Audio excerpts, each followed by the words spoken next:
네, 강프로입니다. 자, 캠트로닉스 보겠습니다. 자, 오늘 반도체 중형주들의 종목군들은 상당히 안 좋았습니다. 그런데 캠트로닉스처럼 유리기판 관련된 종목군들은 어느 정도의 반등이 나온 종목군들이 좀 있습니다. 자, 이렇게 보셔야 돼요. 지금 반도체 종목군들 중에서 변동폭이 상당히 커지고 있습니다. 그런데 하이닉스의 시세는 꾸준하게 유지가 되고 있고 한미반도체의 시세도 고가는 넘지 못하고 있어요. 하이닉스도 그렇고 한미반도체도 그렇고. 근데 계속해서 가격대를 유지하고 있습니다. 이게 왜 그럴까요? AI 그 데이터 센터에 대한 부분, 그리고 효율을 높여야 되는 부분이 계속해서 주목받고 있는 겁니다. 그러면 우리가 여기서 봐야 되는 게 뭘까요? 자, 최근 보잖아요. 그러면 전기 관련주들 있죠. 전선, 구리 이쪽 있잖아요. 이쪽에 대한 상승폭이 상당히 크게 나옵니다. 근데 우리가 여기서 알아야 되는 건 그거예요. 이쪽이 왜 아직까지도 강한 움직임을 보일까? 뭐 변압기 쪽 그런 쪽이에요. 오늘은 뭐 장중고가가 조금 나왔고 조정을 받은 종목군들이 조금은 있습니다. 그런데 우리가 봐야 되는 내용은요. 가장 가격을 잘 버텨주고 있다. 근데 이걸 만든 부분은요. AI 시대가 왔기 때문에 그렇습니다.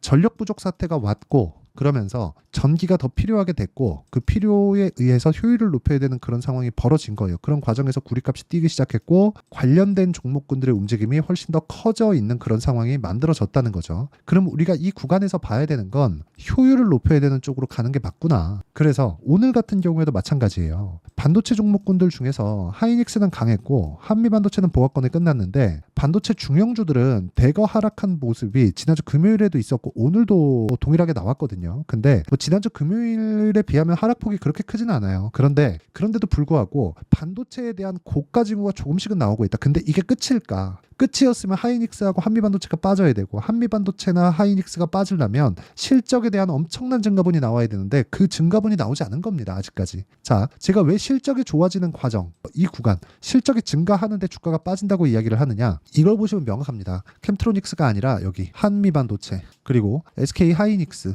이 내용을 보잖아요. 어떻게 됐습니까? 하이닉스 지금 2% 정도 상승해서 끝났죠. 한미반도체 보합입니다. 그렇죠? 근데 높은 구간에서 계속해서 가격대를 유지하고 있어요. 그렇다는 건 뭐예요? 저가 매수세가 탄탄하게 들어오고 있다는 거예요. 하이닉스도 마찬가지입니다. 그런데 이거 실적 보잖아요. 가장 반도체 종목군들 중에서 대형주, 중형주 합쳐서 가장 강한 종목들 두 가지를 가지고 이야기를 드리는 거예요. 자, 내용 보세요. 실적 이번에 좋아졌잖아요. 그렇죠. 이제 좋아진 겁니다. 장기 적자를 봐오다가 23년도에는 적자폭이 7조가 넘어요. 거의 한 8조 가까이 됩니다. 그렇죠? 이만큼 큰 적자를 봤는데도 불구하고 주가는 2배 이상 올랐어요. 그렇다는 건 주식은 언제 올라간다는 거예요. 실적이 좋아질 때. 그렇죠? 실적이 좋아질 때. 실적이 좋은 게 아니라 실적이 좋아질 것 같을 때. 이때 올라간다는 겁니다. 즉 기대감을 가지고 있을 때 이럴 때만 올라간다고 보시면 되고요. 이 내용에 대한 부분을 우리가 이해했을 때 꾸준하게 수익을 낼 수 있는 환경을 만들어갈 수 있습니다. 왜? 고가에 대한 부분을 정확하게 내가 여기가 고가다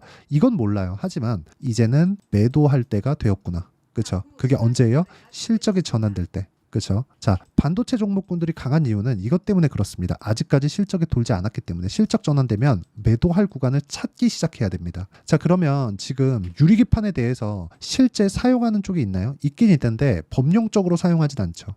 데이터 센터에 들어가는 예를 들어서 뭐 기판 업체들 있죠. 이 기판을 만드는 게 아니라 이 칩 업체들, 그렇죠? 칩을 만드는 쪽에서 유리기판을 기반해서 설계를 하지 않습니다. 아직까지는. 근데 이쪽에서 효율이 높아지는 그런 부분이 생기잖아요. 그러면 유리기판 쪽으로 갈 수밖에 없습니다. 전기가 부족한 사태가 오는 것만으로도 그렇죠? 전도율이 높은 물질을 사용할 수밖에 없어요. 그러면 그럴수록 에너지를 저감할 수 있고 에너지를 저감하는 과정에서 효율이 높아지고 그렇죠? 환경도 지킬 수 있게 되겠죠. 이런 쪽이 지금도 대두되고 있어요. AI가 필요하고 앞으로 대세가 될 건 알겠는데 야, 이 정도의 자원을 갈아 넣어서 우리가 이걸 굳이 해야 되느냐 이런 부분이 있단 말이에요. 그렇죠? 그래서 효율을 높여야 되는 그런 쪽으로 갈 수밖에 없다. 그러면 이 내용을 기준해서 봤을 때 전기 관련주 그 다음은 유리기판이 될 가능성이 굉장히 높고요. 이쪽에서 대형주군의 움직임을 보잖아요. 그러면 하이닉스나 한미반도체 관련돼서는 이야기를 드렸으니까 캠트로닉스뿐만 아니라 이거예요. 뭐 필옵틱스 그쵸? 이런 식이에요. 마지막까지 강세를 보였었던 종목군들이 있습니다. 여기에. 그러면 이 구간에서 우리가 타점을 잡는 게 맞습니다. 하지만 확인하고 잡아야 된다. 이게 진짜 중요해요. 그래서 지금 캠트로닉스 같은 경우에도 유리기판 중대형급 종목들, 중소형급 종목들 이 두 가지 부류에서 변동성이 커질 수 있는 가능성을 내포하고 있다. 그리고 이 내용에 대한 부분을 이해했을 때 나는 타점을 잡아낼 수 있을 겁니다. 내가 혹시라도 고가에 물려 있다면 지금은 매도할 구간이 아니고요. 무조건 타점에 대해서 배우시고요. 그 타점에 대한 부분은 여기 캠트로닉스의 가격과 단기 보유 전략, 그리고 단기에 대한 부분은 2주입니다. 2주. 그리고 2주 안에 수익 전환을 시켜야 됩니다. 주식시장에서는. 그래야 우리가 계좌의 효율을 높여질 수 있고요. 시장에 끌려다니지 않는 겁니다. 그러려면 단기 보유 전략 2주 안에 내가 처리할 수 있는 가격대에 대해서 알고 있는 게 중요하다. 그리고 이 내용에 대한 부분을 최근에 변동성이 너무 크기 때문에 캠트로닉스의 실시간 타점을 제가 문자로, 그쵸? 문자로 제가 다 무료로 공유를 해드리도록 하겠으니까 상단에 있는 전화번호로 캠트로닉스라고 문자 보내주시는 분들에 한해서만 제가 캠트로닉스의 단기 보유 전략 그리고 실시간 타점을 공유해드리도록 하겠습니다. 자, 캠트로닉스를 그럼 왜 볼까요? 미래 가치를 반영하는 주식시장의 특성이라 그랬죠. 그러면 미래 가치는 어디부터 반영될까요? 가격이라고 했으니까. 그게 신고가, 강세 종목군들. 이게 주도주예요. 그렇죠? 그럼 그 중에서 테마의 대장을 잡아야 되니까 그 대장급에 속하는 종목군들 중에 하나가 캠트로닉스다. 물론 최근에는 조정을 조금 받았지만 고가에 물렸으면, 그렇죠? 보통 올라가는 과정에서 거래가 터지기 마련이니까 이 고가 구간에서 내가 만약에 물렸잖아요. 그러면 당연히 문제가 될 것 같은 그런 느낌을 받는 게 사실입니다. 하지만 그럴 때일수록 우리가 뭘 봐야 돼요? 관련주들의 움직임이 아니라 대형주의 전체적으로 테마 중에서 대장주인데 오늘은 저게 대장이네 이런 거 따라가지 마시고 대형주의 움직임이 굳건히 받쳐주고 있느냐, 이게 중요하다는 겁니다. 이런 부분을 이해했을 때 내가 꾸준하게 수익 볼 수 있는 매매를 할 수 있고 그 내용에 대한 부분을 여기 이런 정도의 상황으로 만들어낼 수 있습니다. 자, 실제 제가 매매한 타점인데 재룡산업 같은 경우에 보세요. 단기과열 종목에 들어갔는데도 불구하고 하락폭이 그렇게 크지 않죠. 그런데 신고가 이후에는 상승폭을 강하게 키웁니다. 아까 전에 말씀드렸었던 전기 관련주입니다. 그렇죠?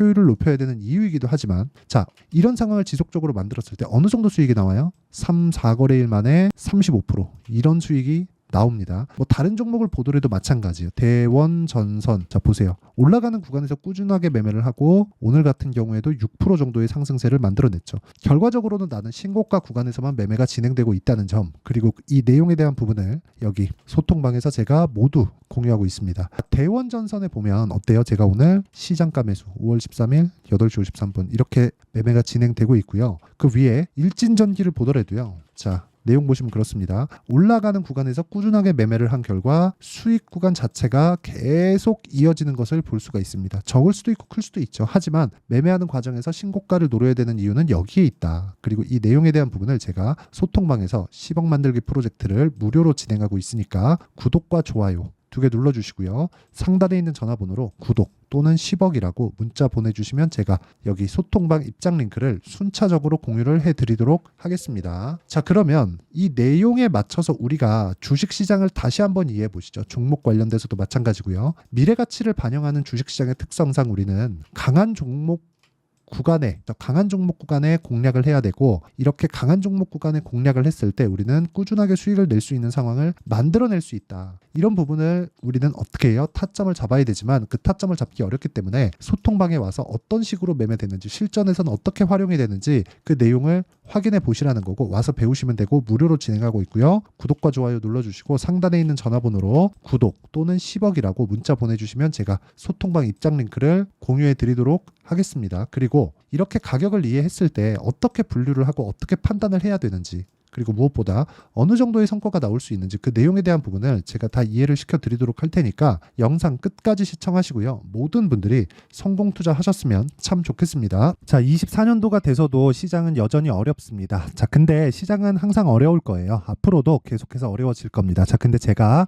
매월 대시세 종목을 구독자분들에게 공개를 합니다. 자, 내용을 보면 12월 달에 실제 공개를 했었던 강프로의 대시세 종목에 대한 내용인데, 대기업을 상대로 안정적인 매출 구조를 가지고 있고요. 그리고 현재 주요 거래처는 삼성전자, 인텔, 하이닉스, TSMC, 해외에 반도체 관련된 기업이라는 걸 알 수 있죠. 그만큼 1월 달에 제가 보고 있었던 종목은 반도체 관련주라는 걸 알 수 있습니다. 공개를 해드리면 요 내용입니다. 여기 어버브 반도체, 그쵸? 실제 제가 거래한 내용을 공개를 한 거고요.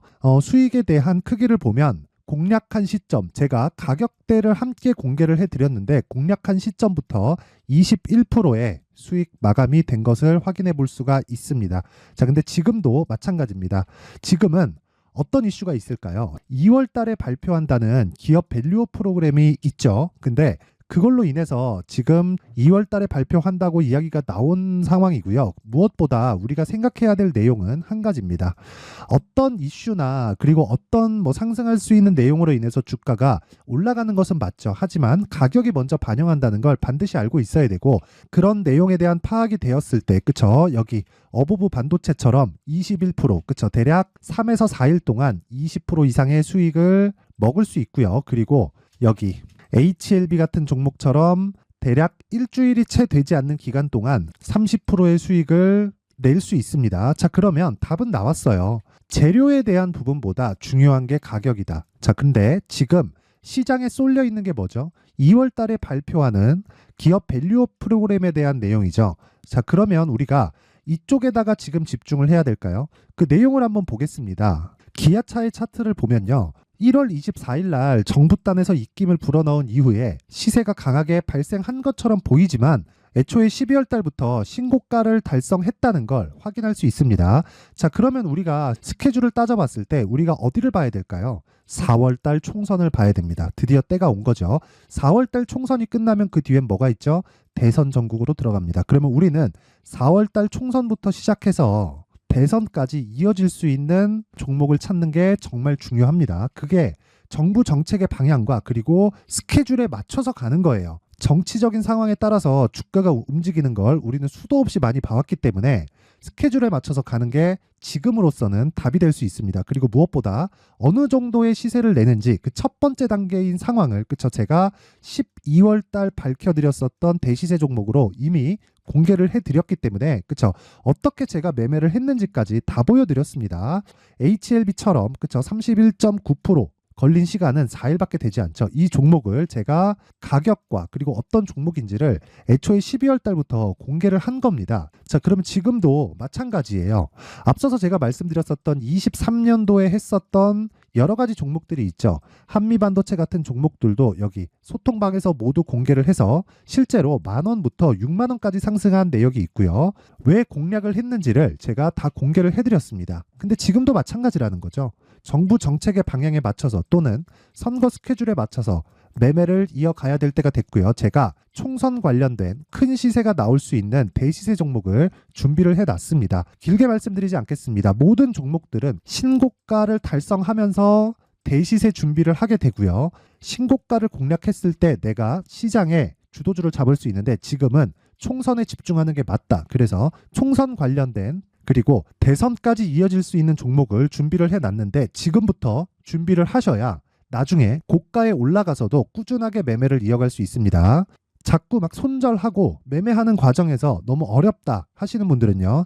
이 종목 딱 받아가서 큰 수익 내셨으면 좋겠고요. 이 종목은 상단에 있는 전화번호로 대시세라고 문자를 보내주시는 분들에 한해서만 제가 총선 그리고 대선까지 이어질 수 있는 종목을 공개해 드리도록 할 테니까 상단에 있는 전화번호로 대시세라고 문자를 보내주시고요. 그리고 구독과 좋아요 꼭 좀 부탁드리겠습니다. 시장은 정말 어렵습니다. 자, 그래서 모든 분들이 성공 투자하셨으면 좋겠고요. 기본적으로 가격에 대한 파악을 하면서 큰 수익을 내셨으면 좋겠습니다.